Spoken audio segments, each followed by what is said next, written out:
ഇത് കണ്ടിട്ട് മുട്ടത്തോരൻ പോലെയോ കാബേജ് തോരൻ പോലെയോ ഒക്കെ തോന്നുന്നുണ്ടോ? ഇതൊന്നുമല്ല, വാഴക്കായ വെച്ചുള്ളൊരു റെസിപ്പിയാണിത്. വ്യത്യസ്തമായ രുചി ചെയ്തെടുക്കുന്ന നല്ലൊരു വാഴക്കാത്തോരനാണിത്. അപ്പോൾ ഒരു പ്രാവശ്യമെങ്കിലും ഇതുപോലെ ഒന്ന് ചെയ്ത് നോക്കിക്കോളൂ. ഇതിനെ എങ്ങനെ തയ്യാറാക്കിയെടുക്കുന്നതെന്ന് നോക്കാം. ഞാനിവിടെ 3 വാഴക്കായ എടുത്തിട്ടുണ്ട്. ഇതിന് കറിക്കായ, പച്ചക്കായ എന്നൊക്കെ പറയും. കായ നല്ലവണ്ണം കഴുകിയെടുത്തതിന് ശേഷം അതിൻ്റെ 2 സൈഡും ഒന്ന് കട്ട് ചെയ്ത് മാറ്റിയതിന് ശേഷം നടുകെ മുറിച്ചെടുക്കാം. ഇനി ഇതൊന്ന് വേവിച്ചെടുക്കണം, അതായത് പുഴുങ്ങിയെടുക്കുകയാണ് ചെയ്യുന്നത്. ഇഡലിത്തട്ട് വെച്ചിട്ടുണ്ട്. ഇനി ഇത് മൂടി വെച്ച് വേവിച്ചെടുക്കണം, അതായത് അകം നല്ലവണ്ണം വെന്ത് വരണം. നല്ലവണ്ണം വെന്ത് കുഴയുന്നിടം വരെ വേവിച്ചെടുക്കേണ്ട ആവശ്യമില്ല. ഒരു 10 മിനിറ്റൊക്കെ മതിയാവും. പിന്നെ കായയുടെ വലുപ്പ വ്യത്യാസം അനുസരിച്ച് അല്പം സമയത്തിന് വ്യത്യാസമുണ്ടാകാം. ഇത് വെന്ത് വന്നിട്ടുണ്ട്. തൊലിയുടെ കളറൊക്കെ മാറി അകം വെന്തിട്ടുണ്ട്. ഇത് വേറൊരു പാത്രത്തിലോട്ട് മാറ്റി നല്ലവണ്ണം ആറാൻ വെക്കണം. ആറിയതിന് ശേഷം അതിൻ്റെ തൊലിയൊക്കെ മാറ്റണം.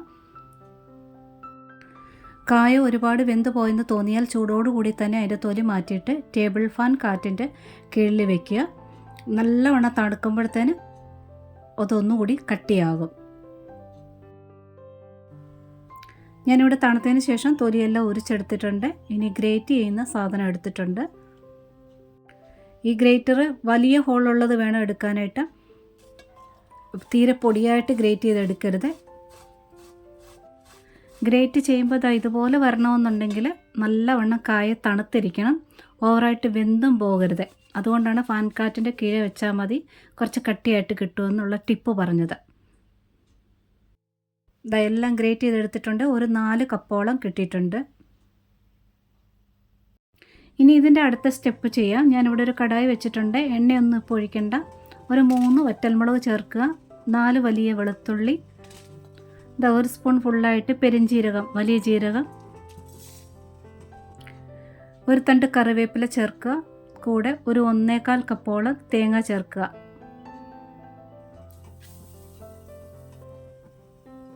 ഇനി ഗ്യാസ് ഓണാക്കിയിട്ട് ഇതൊന്ന് വറുത്തെടുക്കണം. തീരെ കുറച്ചിടരുത്, കൂട്ടിയും കൊടുക്കരുത്. ഒരു മീഡിയം ഫ്ലെയിമിലിട്ട് വേണം വറുത്തെടുക്കാനായിട്ട്. അതുപോലെ തന്നെ ഒത്തിരി ബ്രൗണായി വറുത്തെടുക്കരുത്. തേങ്ങ നല്ലവണ്ണം ചൂടായി കഴിയുമ്പോൾ അതിൻ്റെ ആ ഒരു നനം ഒന്നും ഡ്രൈ ആവും. ഒന്ന് മാറിയാൽ മാത്രം മതി, ഒട്ടും ബ്രൗൺ ആകരുത്. നന്നായിട്ട് ഇളക്കി കൊടുക്കുക. ഒരു 2 മിനിറ്റോളം മതിയാകും. ഇതായിട്ടുണ്ട്. ഇനി മിക്സിയുടെ ജാർ എടുത്തിട്ടുണ്ട്. ആ തേങ്ങയുടെ ചൂട് അല്പം ഒന്ന് കുറഞ്ഞിട്ടാവാം അരച്ചെടുക്കേണ്ടത്.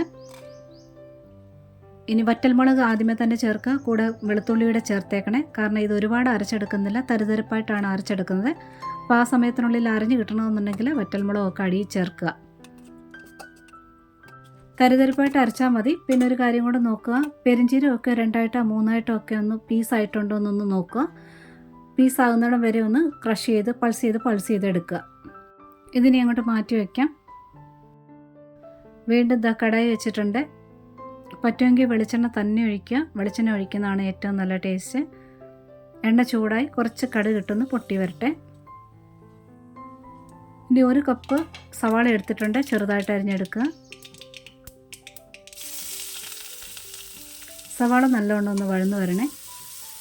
സവാളയ്ക്ക് പകരമായിട്ട് ചെറുള്ളി വേണമെങ്കിൽ ചേർക്കാവുന്നതാണ്, കുഴപ്പമൊന്നുമില്ല. രണ്ടും കൂടെ മിക്സ് ചെയ്തോ ചേർക്കാവുന്നതാണ്. നന്നായിട്ട് വഴന്ന് വരണം. പെട്ടെന്ന് വഴന്ന് കിട്ടാനായിട്ട് ഉപ്പ് വേണമെങ്കിൽ ചേർക്കാം. ഞാനിപ്പോൾ ഉപ്പ് ചേർക്കുന്നില്ല. സവാള വഴറ്റി കഴിഞ്ഞിട്ട് ഇനി വേറെ ഒന്നും ഒത്തിരി വഴറ്റാനും ഒന്നും തന്നെയില്ല, പെട്ടെന്ന് തീരും കേട്ടോ. ഇത് സവാളയായിട്ടുണ്ട്. ഇനി ഇതിലോട്ട് കുറച്ച് മഞ്ഞൾപ്പൊടി ചേർക്കാം. കറിവേപ്പില വേണമെങ്കിൽ ചേർക്കാം, മുന്നേ ചേർത്തിട്ടുണ്ടല്ലോ. സവാള പാകത്തിനായതിന് ശേഷം തീ നല്ലവണ്ണം കുറച്ച് വയ്ക്കുക. ഇനി അങ്ങോട്ട് തീ കുറച്ച് വെച്ചാൽ മാത്രം മതി, തീരെ കുറച്ച് വയ്ക്കുക. അരപ്പൊടി ചേർത്തിട്ടുണ്ട്. നല്ലവണ്ണം ഒന്ന് കൂട്ടി ഇളക്കിയാൽ മാത്രം മതി. ആ മഞ്ഞൾപ്പൊടി ഒന്ന് നന്നായിട്ടൊന്ന് മിക്സായാൽ മാത്രം മതി, വഴറ്റൊന്നും വേണ്ട. അതായത് മിക്സ് ആയിട്ടുണ്ട്. ഇനി ഇതിലോട്ട് കായ ഗ്രേറ്റ് ചെയ്ത് ചേർക്കാം.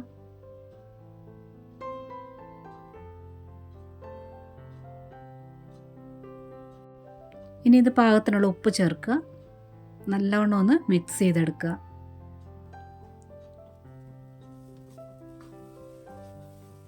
മിക്സ് ചെയ്യുമ്പോഴേ ഒത്തിരി കുത്തിയിട്ട് മിക്സ് ചെയ്യരുത്. വാഴക്ക വെന്തതാണേ, അപ്പോൾ അതിങ്ങനെ പൊടിയായിട്ട് പോകരുത്. അതുപോലെ ഇപ്പം മിക്സ് ചെയ്യുമ്പോൾ ആ മഞ്ഞപ്പൊടിയുടെ കളറ് ഇപ്പോൾ അത് നല്ലവണ്ണം ഇതിൽ പിടിക്കില്ല. ഒന്ന് ആവി കയറിയാൽ മാത്രമേ മഞ്ഞ കളറാകത്തുള്ളൂ. ഇപ്പോൾ ചേർത്താലേ ഉള്ളൂ. മിക്സ് ചെയ്തിട്ട് ഉപ്പൊക്കെ ചെക്ക് ചെയ്തിട്ട് വേണം, ഉപ്പ് പാകത്തിനാക്കിയിട്ട് വേണം തട്ടിപ്പൊത്തി ഒന്ന് ആവി കയറ്റണം. അപ്പോൾ ഇതിൽ ചേർത്ത കായ ഡ്രൈ ആണ്, അതുപോലെ തന്നെ തേങ്ങ അരപ്പും ഡ്രൈ ആണ്. ഒന്ന് ആവി കയറാൻ വേണ്ടി ഒരല്പം നനവ് കൊടുക്കാൻ വേണ്ടി ഒരു തവി വെള്ളം മാത്രമായിട്ട് അടിയിൽ ഇങ്ങനെ ഒഴിക്കുക. അല്ലെങ്കിൽ മുകളിൽ ഇങ്ങനെ തളിച്ചു കൊടുത്താലും മതി. ഒരു 3 മിനിറ്റ് നേരത്തിന് തീ കുറച്ച് മാത്രമേ ഇടാവൂ. ഏറ്റവും കുറവ് തീയിൽ ഒരു 3 മിനിറ്റോളം മൂടി വയ്ക്കാം. നന്നായിട്ടൊന്ന് ആവി കയറട്ടെ, അപ്പോൾ അതിൻ്റെ ഫ്ലേവറെല്ലാം മിക്സ് ആവും. നല്ലവണ്ണം ചൂട് കയറിയിട്ടുണ്ട്. ഇനി ഒന്ന് ഇളക്കിയെടുക്കുക. ഇപ്പോഴും ഇളക്കിയെടുക്കുമ്പോൾ നിങ്ങൾ കുത്തി ഇളക്കാതിരിക്കുക, പൊടിഞ്ഞു പോവുക. അല്ലെങ്കിൽ അല്പം ഒന്ന് ആവി പോയതിന് ശേഷം ഒന്ന് നല്ലവണ്ണം ചേർത്ത് ഇളക്കിയാലും മതി. അപ്പോൾ ഒട്ടും പൊടിയത്തില്ല. നല്ലവണ്ണം ആവി കയറിയതിന് ശേഷം അതായത് ഒരു 3 മിനിറ്റ് ആയതിന് ശേഷം ഗ്യാസ് ഓഫ് ചെയ്യുക. അപ്പോഴത്തേനും അതിൻ്റെ മഞ്ഞ കളറൊക്കെ കായിൽ നല്ലവണ്ണം പിടിക്കുകയും ചെയ്യും. ഈ തോരൻ ഉണ്ടാക്കിയ ഉടനേക്കായി ടേസ്റ്റ് നമ്മൾ 1-2 മണിക്കൂർ കഴിയുമ്പോഴത്തേനും നന്നായിട്ട് തണുത്തതിന് ശേഷം ഒന്നുകൂടി ടേസ്റ്റാണ്. അപ്പോൾ നിങ്ങൾ ഉച്ച ഊണിന് തയ്യാറാക്കുന്ന സമയത്ത് 1 മണിക്കൂർ മുന്നേ അല്ലെങ്കിൽ 2 മണിക്കൂർ മുന്നെങ്കിലും ഇതുണ്ടാക്കി വെക്കുക. നന്നായിട്ടൊന്ന് തണുത്ത് വരുമ്പോഴത്തേന് കാബേജ് തോരൻ പോലെ ഒന്നൊന്നേ ഒട്ടാതെ നല്ല ഉലർത്തി കിട്ടും. ഈ ഒരു തോരൻ ആദ്യമായിട്ട് കഴിക്കുന്നവർക്ക് മനസ്സിലാകത്തേ ഇല്ല ഇത് വാഴക്ക ആണെന്ന്. ഏത് പച്ചക്കറിയാണെന്ന് കണ്ടുപിടിക്കാനേ പറ്റൂല. പിന്നെ ഈ വാഴക്കായ അതിൻ്റേതായ ഒരു ടേസ്റ്റും ഇല്ലാത്ത ഒരു പച്ചക്കറിയല്ലേ. നമ്മൾ എന്താണോ ചേർക്കുന്നത് അതനുസരിച്ചിരിക്കും അതിൻ്റെ ടേസ്റ്റ്. അപ്പോൾ ഇതുപോലെ തയ്യാറാക്കിയിട്ടില്ലെങ്കിൽ ഇനി ഇങ്ങനെയൊന്ന് ഉണ്ടാക്കി നോക്കിക്കോളൂ. ഈ വീഡിയോ ഇഷ്ടപ്പെട്ടിട്ടുണ്ടെങ്കിൽ ഒരു ലൈക്ക് തരാനും കൂട്ടുകാർക്കൊക്കെ ഷെയർ ചെയ്ത് കൊടുക്കാനും കമൻറ്റ് ഹൈപ്പൊക്കെ തന്ന് സപ്പോർട്ട് ചെയ്യാനും മറക്കരുത്. സബ്സ്ക്രൈബ് ചെയ്യാതെ കാണുന്നവരുണ്ടെങ്കിൽ ഒന്ന് സബ്സ്ക്രൈബ് കൂടെ ചെയ്തേക്കണേ. നോട്ടിഫിക്കേഷൻ ബെൽ ബട്ടണിൽ ഓൾ ഓപ്ഷൻ ടിക്കാക്കി ഇടുമ്പോൾ മാത്രമേ ഞാനിടുന്ന പുതിയ വീഡിയോയുടെ നോട്ടിഫിക്കേഷൻ നിങ്ങൾക്ക് വേഗം എത്തിച്ചേരുക. ഇതുവരെ തന്ന സപ്പോർട്ടിനെല്ലാം ഒരുപാട് നന്ദിയുണ്ട്. ഒരുപാട് സ്നേഹത്തോടെ താങ്ക്സ് ഫോർ വാച്ചിങ്.